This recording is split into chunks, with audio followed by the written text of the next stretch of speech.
दोस्तों, एक बार की बात है। प्रचलित प्रसंग के अनुसार महात्मा बुद्ध किसी गांव में ठहरे हुए थे। गांव के साथ ही आसपास के क्षेत्रों से भी लोग उनके दर्शन करने और प्रवचन सुनने पहुंच रहे थे। एक दिन उनसे मिलने एक व्यक्ति आया और बोला, तथागत कृपया बताएं कि इस जीवन का मूल्य क्या है। बुद्ध ने उस आदमी को एक पत्थर दिया और कहा कि पहले इस पत्थर की कीमत मालूम करके आओ, फिर मैं तुम्हारे प्रश्न का उत्तर देता हूँ। ध्यान रहे, इस पत्थर को बेचना नहीं है। वह व्यक्ति पत्थर लेकर बाजार में गया। वहां एक संतरे वाले के पास गया और बोला कि इस पत्थर को देखो और बताओ इसकी कीमत क्या है।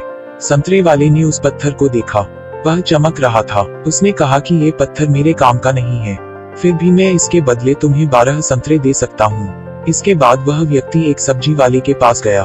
पत्थर देखकर सब्जी वाले ने कहा कि एक बोरी आलू ले लो और ये पत्थर मुझे दे दो।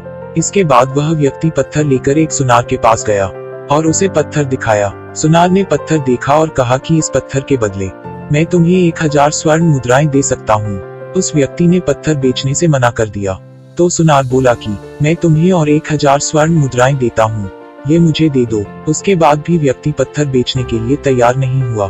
तो सुनार ने कहा कि तुम इसकी जो कीमत मांगोगे मैं दे सकता हूँ। उस व्यक्ति ने कहा कि इस पत्थर को मैं बेच नहीं सकता, मुझे सिर्फ इसकी कीमत मालूम करनी है।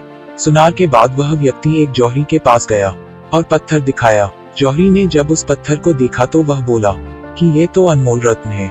वह व्यक्ति हैरान हो गया। उसके बाद वह बुद्ध के पास लौट आया, उन्हें सारी बात बता दी और पूछा कि अब बताएं जीवन का मूल्य क्या है। बुद्ध ने कहा कि संतरे वाले ने इस पत्थर की कीमत 12 संतरे लगाई, सब्जी वाले ने एक बोरी आलू, सुनार ने 4000 स्वर्ण मुद्राएं और जौहरी ने इसे अनमोल बताया। यही बात हमारे जीवन पर भी लागू होती है।